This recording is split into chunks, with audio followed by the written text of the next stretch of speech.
এক মেয়ে লোক মারা যাবার পর সেখানে আর এক মেয়ে লোক লাশ ধোয়াচ্ছে। হঠাৎ করে ময়লা পরিষ্কার করে যখন রানের উপরে হাত দিয়েছে, ওই মেয়েটার হাত গেছে আটকিয়ে। এত চেষ্টা করে হাত খুলতে চায় না। এলাকার ইমামকে জিজ্ঞাসা করা হলে কি করা যায়, উনি ফতোয়া দিলেন, এক কাজ করেন, এই মেয়েটার যে মরা মেয়ে মৃত মহিলার এই জায়গা থেকে এর রান কেটে বাদ দিয়ে দেন, চামড়া কেটে তুলে ফেলেন। কিন্তু এই মেয়েটার স্বামী রাজি না, বলে আমার বউ মারা গেছে, আমার বউ নেককার মহিলা, তার এখন মারা যাওয়ার পরে তার গোশত কেটে বাদ দেবেন, আমি মানি না। আপনার দরকার হয় যে মহিলার হাত আটকিয়েছে ওর হাত কেটে বাদ দেন। এখন ওর স্বামী আর সন্তান এসে বলছে কি, আমরা আসলাম বিপদ থেকে বাঁচাতে, আর এখন আমাদের বিপদে ফেলবেন না, আমরা মানি না। আরেকজন বড় যিনি আছেন মসজিদের, তাকে নিয়ে আসেন। তিনি বলছেন এক কাজ করেন, জীবিত মহিলার তো হাত দরকার, এই মহিলার কেটে ফেলেন, কিন্তু ওর পরিবার রাজি না। শেষ পর্যন্ত কি করা যায়, এখান থেকে একটা মাসলা আমি পেয়েছি।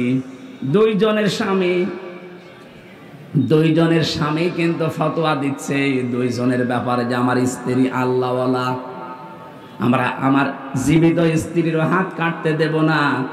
ওই যে মারা গেছে ওই মহিলা বলছে আমার স্ত্রীর এই রান কাটতে আমরা দেব না।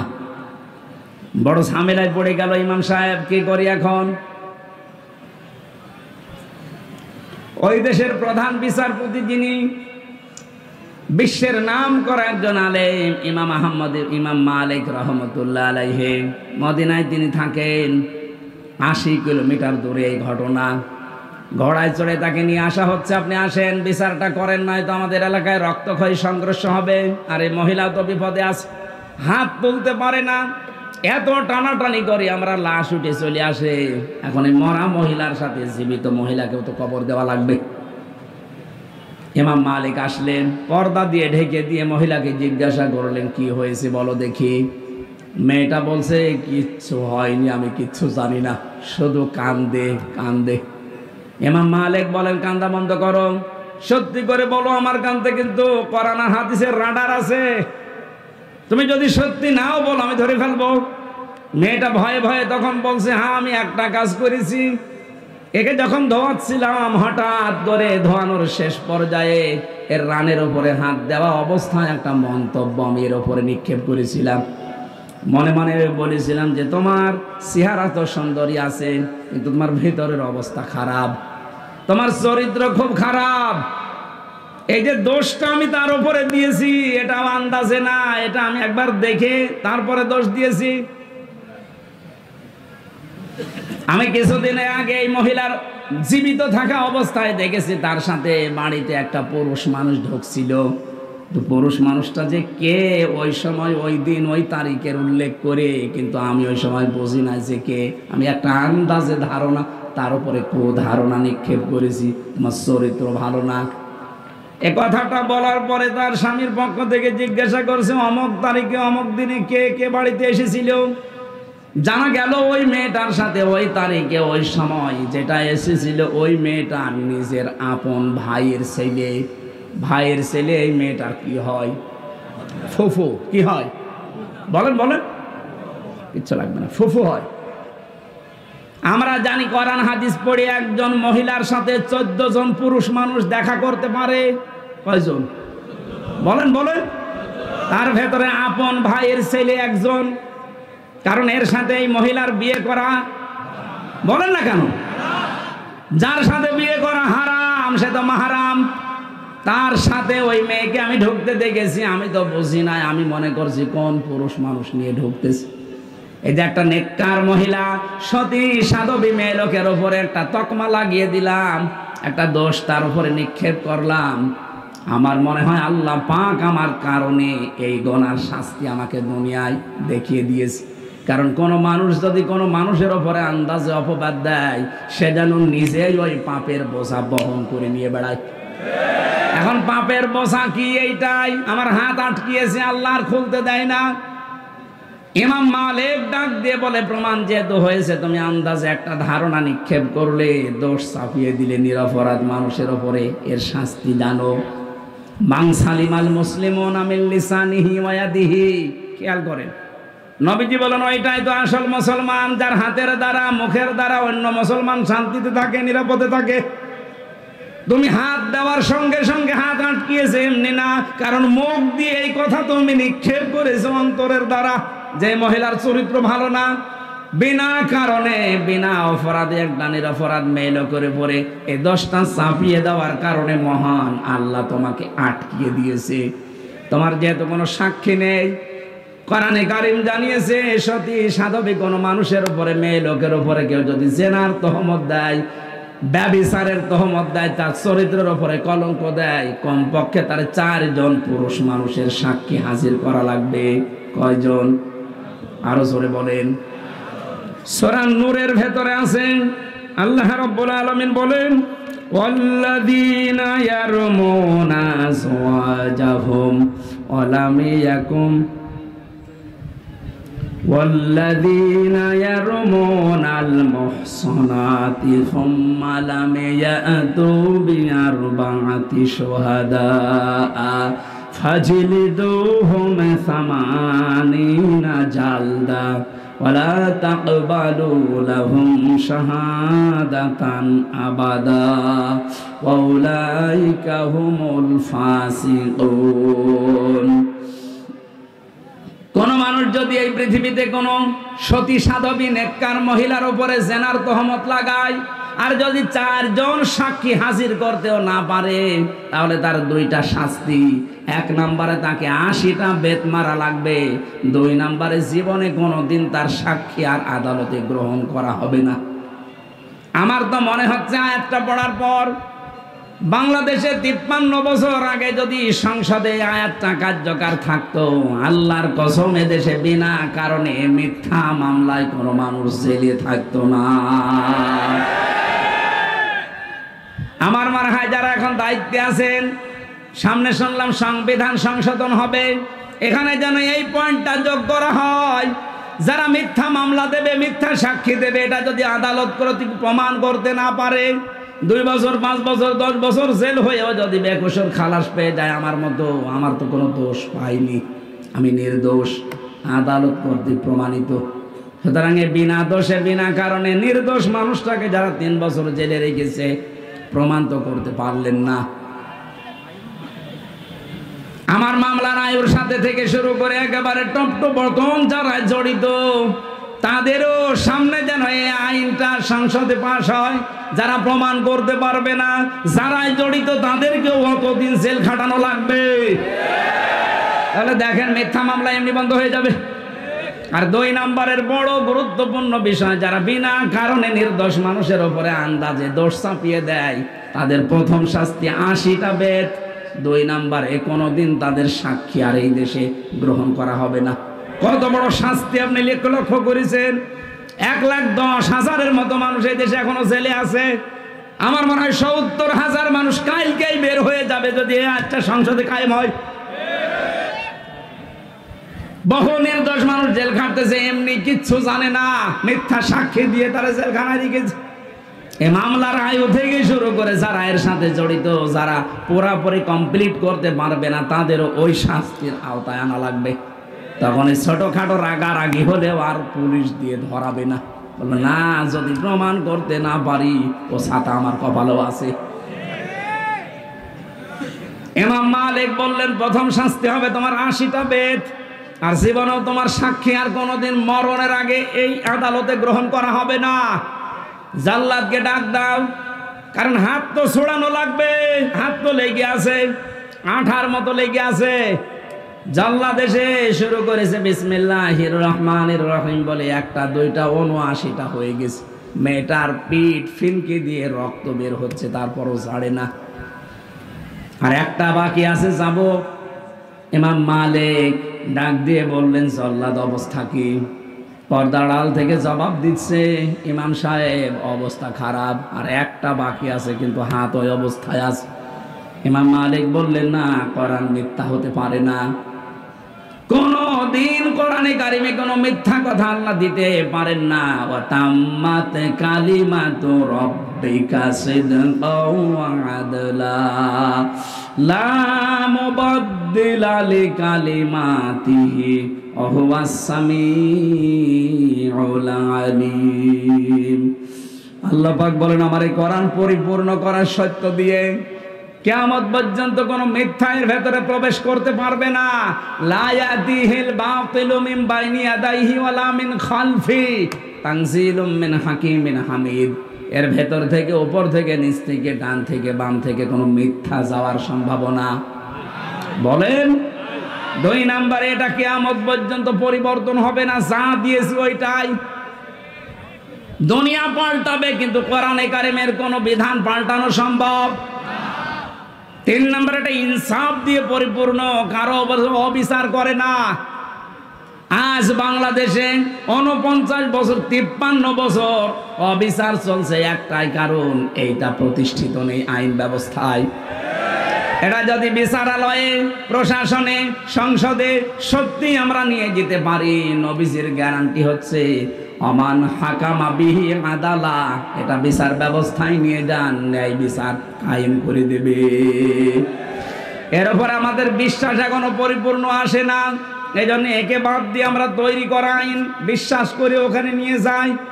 মানুষের তৈরি করা আইনগুলো ওখানে যাবার পরে দেখা যায় ন্যায় বিচারের তুলনায় আরো দিন দিন অবিচার বেড়ে যাচ্ছে। আর আমার না অন্য কিছু ভাবলাম, আমি সবার কথা বাদ দিলাম, শুধুমাত্র ইসলামী আন্দোলন করার কারণে আমার যতটুকু দেখা চোখে, জামাতের আমির যিনি ডাক্তার শফিকুর রহমান যে বারবার জেলে যাচ্ছে, নিজের ব্যক্তিগত কোনো কারণে না, দোষে না, শুধু ইসলামী আন্দোলন করার কারণে।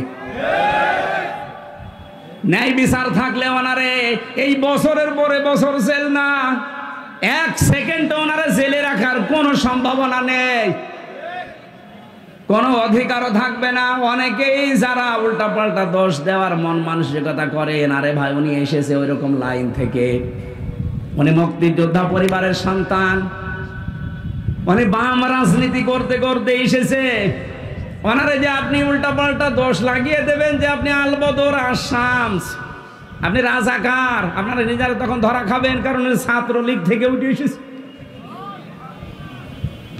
এখন মাঝে মাঝে সেজদা দিয়ে কাঁদে, রব্বুল আলামিন তুমি দয়া করে আমাকে যে একামতের দিনের খাদেম বানিয়েছো, যদি ওই অবস্থায় আমি থাকতাম আজ আমি জাহান্নামের পথে দৌড়াতাম।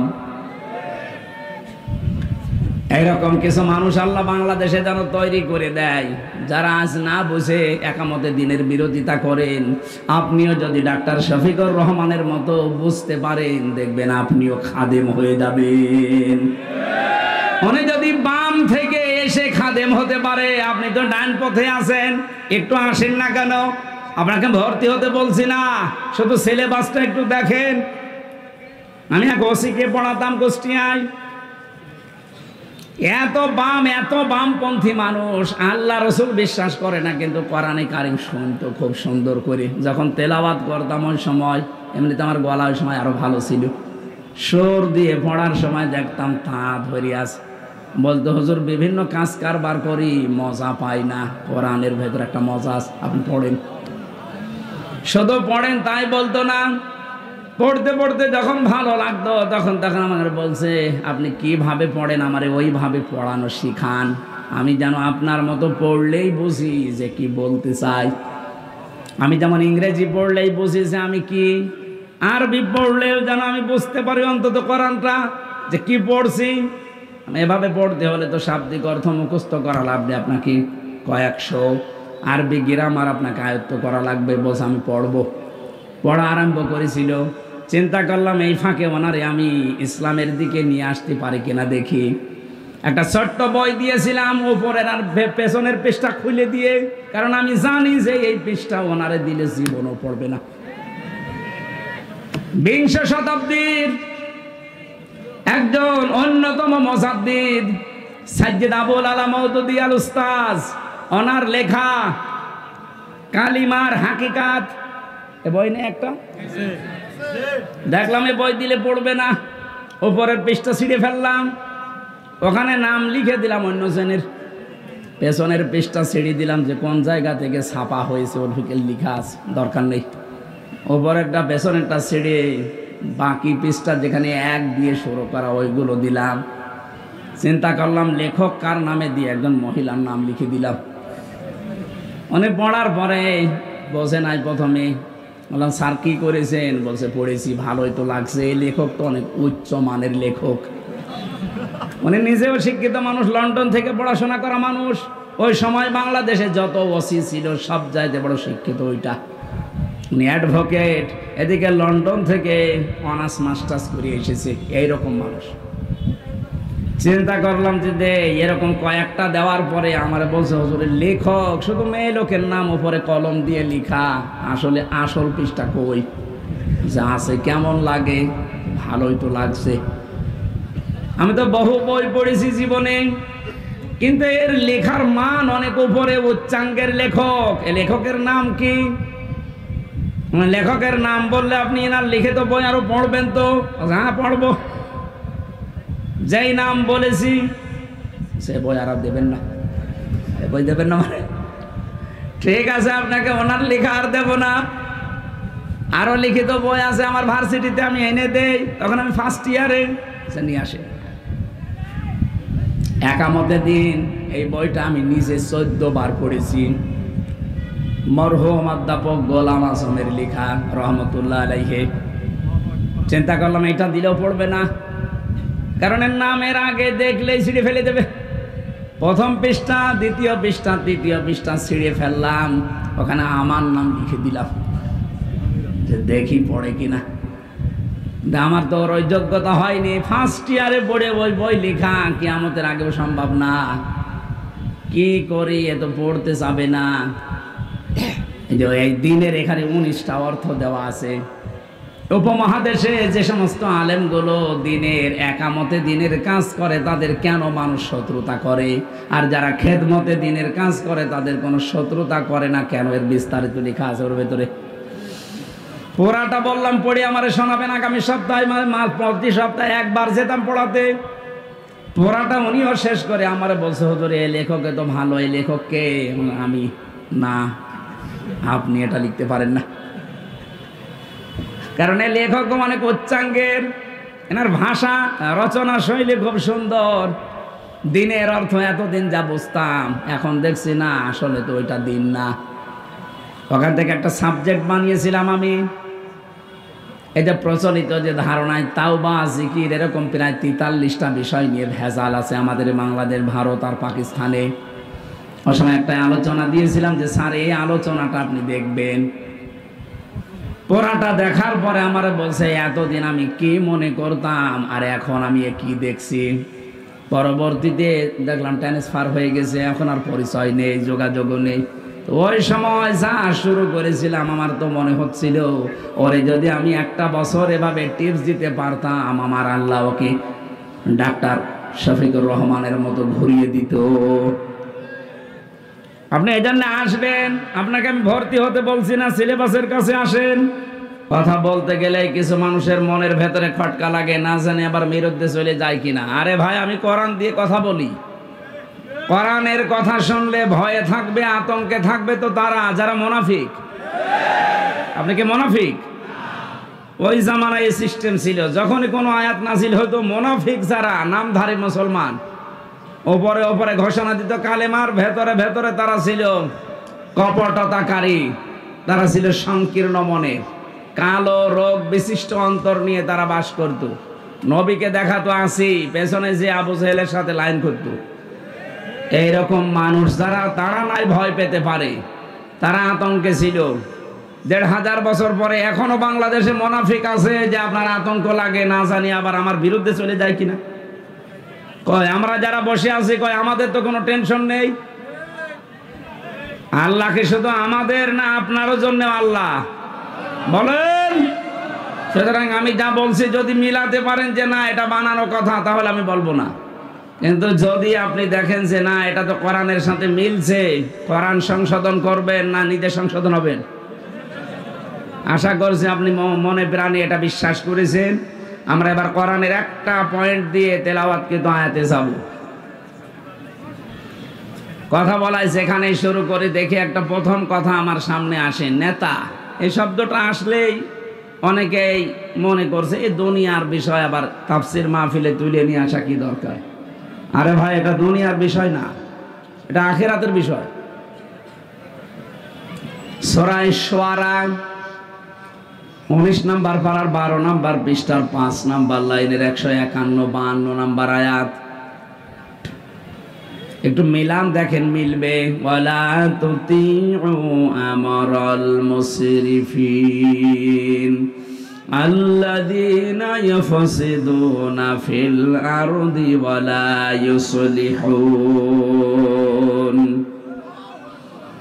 এই বাংলাদেশে আমি যতগুলো তাফসীর পড়েছি দেখেছি, অধিকাংশ মুফাসসিরিয়াতের ব্যাপারে এইভাবে লিখেছেন। আল্লাহ বলেন, পৃথিবীর মানুষেরা সবাইকে উদ্দেশ্য করে বলছি, ওয়ালা তুতিউ, বহু বছর এটা আমরাল মুসরিফিন, যারা দুনিয়ায় ইসরাফ করে, অপচয় করে, অপব্যয় করে, এই মানুষগুলোর অনুসরণ করবা না, এদের পেছনে থাকা যাবে না। আল্লাহ এতটুকু যদি শেষ করে দিতেন তাহলে আমি আয়াতটা এ পর্যন্ত বলে ইসরাফের ব্যাখ্যা বিশ্লেষণ করে আমি এখান থেকে চলে যেতাম। পরের শব্দে আল্লাহ পাক ঘোষণা দিচ্ছেন, আল্লাযীনা ইউফসিদুনা ফিল আরদি। এই যে ইসরাফ করে যারা, অপচয় করে যারা, অপব্যয় করে কারা, এদের কিছু ধরন আল্লাহ পরের আয়াতগুলোতে দিয়েছেন। যারা 1 নম্বরে দুনিয়ায় যারা ফ্যাসাদ সৃষ্টি করে। কি সৃষ্টি করে বলেন বলেন? ফাসাদ মানে, ফাসাদ মানে জ্ঞানজাম শুধু না, ফাসাদের 9টা অর্থ প্রধান। প্রথম অর্থ, ফাসাদ মানে মানুষের তৈরি করা আইন কানুন। এই দুনিয়ায় যারা মানুষের তৈরি করা আইন আর কানুন প্রতিষ্ঠার জন্য চেষ্টা চালায়, এরা আন্দোলন করে, মিছিল মিটিং করে, কাজ কারবার করে, আল্লাহর ভাষায় তাদের অনুসরণ করা জায়েজ নেই। বাংলাদেশে যদি কোন রাজনৈতিক দলের কাজ এইটা হয়, তাহলে আপনি ওখানে যদি থাকেন, আল্লাহর এই আয়াত আপনি মানেননি, এই আয়াত কিয়ামতে আপনার বিরুদ্ধে দাঁড়াবে। আপনি কি বিশ্বাস করেন কোরআনের কোন আয়াত আপনার বিরুদ্ধে যদি কিয়ামতে অবস্থান নেয় আপনি মাপ পেয়ে যাবেন? বলেন না কেন? আরে ভাই, দুনিয়ায় কি সব হয়ে গেল? আমি তো আপনাকে বাঁচাতে চাই, আশা করছি আপনি কথা বুঝতেছেন। ওয়ালা তুতিউ আমরাল মুসরিফিন আল্লাযীনা ইউফসিদুনা ফিল আরদি। সুতরাং এই বাংলাদেশের সাথে আয়াতটা এবার মিলাবেন। মানুষের তৈরি করা আইন যারাই প্রতিষ্ঠা করতে চায়, সে যে দলের লোক হোক, ওর পেছনে থাকা জায়েজ নেই। এখন যদি বলেন, হুজুর এটা তো আমার সাথে মিলে যাচ্ছে, আমি করব কি? আমি কি আয়াত নতুন করে নাজিল করব? যদি মিলে যায় তাহলে আপনি ওখান থেকে চলে আসেন। যাদের সাথে মিলছে না আপনি তাদের কাছে যান। না, এই আয়াত বলা বেশি হয়ে গেল। কিসের বেশি হওয়া? আল্লাহ যা বলেছে আমি তো সেই ফোর্সেই বললাম। এখন মানা না মানা আপনার বিবেকের ব্যাপার। যদি না মানেন তাহলে আল্লাহ যে ফেরেশতা দিয়ে মুগুর রেডি করছে, একবার দেবে বাড়ি, 70 গজ নিচে চলে যাবে। কথা বলেন না কেন? হ্যাঁ, ধারণা আসতে পারে আমি নামাজ পড়ি, আমি রোজা রাখি, আমি চিল্লায় যাই, তারপরও মানে আপনার নামাজ রোজা আপনার চিল্লা নেওয়ার জন্য আল্লাহ বসে আছে। এইটাই যদি হতো তাহলে লূত নবীর স্ত্রী, তাকে আল্লাহ জাহান্নামে দিত না। সে নবীর স্ত্রী, তার নিজের দোষ ছিল না, কিন্তু সে তলে তলে এমন মানুষদেরকে সাপোর্ট করত যারা চরিত্রহীন, যারা আল্লাহর বিধান পাল্টিয়ে পুরুষে পুরুষে বিয়ে করত। এই মানুষগুলোর সাপোর্ট করার কারণে নবীর স্ত্রীকে যদি আল্লাহ জাহান্নামে দেয়, আর যারা আল্লাহর আয়াতের পরিবর্তে মানুষের তৈরি করা আইন কানুন প্রতিষ্ঠা করতে চায়, তারাও ওই লোক নবীর জামানার উম্মতের মতোই। তারা আল্লাহর বিধান পাল্টিয়েছে, আর আপনি আল্লাহর বিধান বাদ দিয়ে নতুন করে আর একটা বিধান প্রতিষ্ঠা করতে চান। বিষয় একই। উনি নবীর স্ত্রী চরিত্রহীন মানুষদেরকে সাপোর্ট করার কারণে যদি জাহান্নামে যায়, হামজা চরিত্রহীন মানুষদেরকে, যারা আল্লাহর আইন মানে না, আল্লাহর বিধানের পরিবর্তে অন্য বিধান নিয়ে আসে, এদের চরিত্র পৃথিবীর সবচাইতে খারাপ, কারণ এরা ফ্যাসাদ সৃষ্টিকারী। এই কথা বলেন না কেন? আমি ইঙ্গিত দিলাম, আশা করি আপনি বুঝেছেন। এরপরেও যদি কেউ না বোঝার ভান করে থাকেন, মোনাজাতের পরে আসেন, আপনার কানের কাছে মুখ নিয়ে বলছি, জোরে তো আর বলা যাচ্ছে না।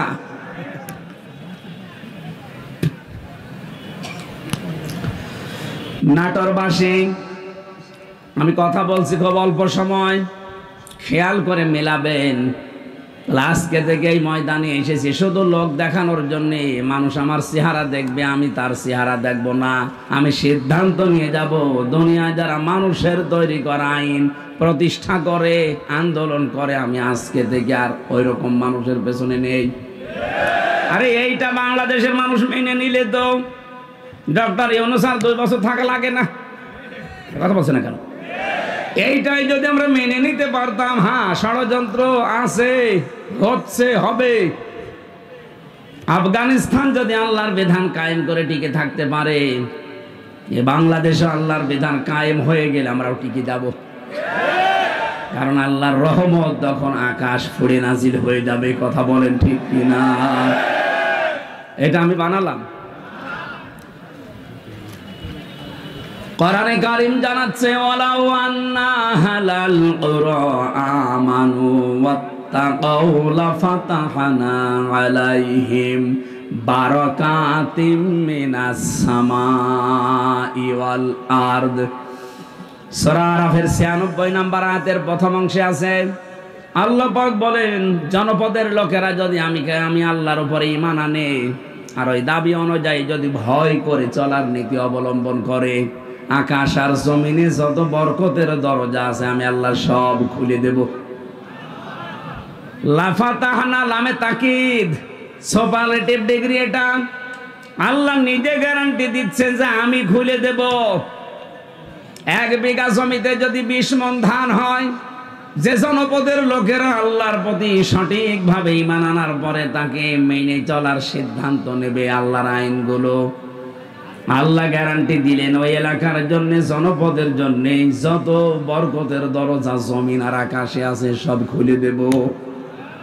আল্লাহর গ্যারান্টি আমাদের এখনো বিশ্বাস হচ্ছে না। কথা বলেন না কেন? যদি এটা আমরা বিশ্বাস করতাম, এদেশে বহু মানুষ কিন্তু এটা বিশ্বাস করানোর জন্য জান প্রাণ দিয়ে তারা খাটতেছে। আপনি তাদের কষ্টের মূল্য দিতে চান না। ও ভাই, আমি নাম ধরেই বলছি, আমিরে জামাত ডাক্তার শফিকুর রহমান, উনি সেই পর্যায়ে আছে।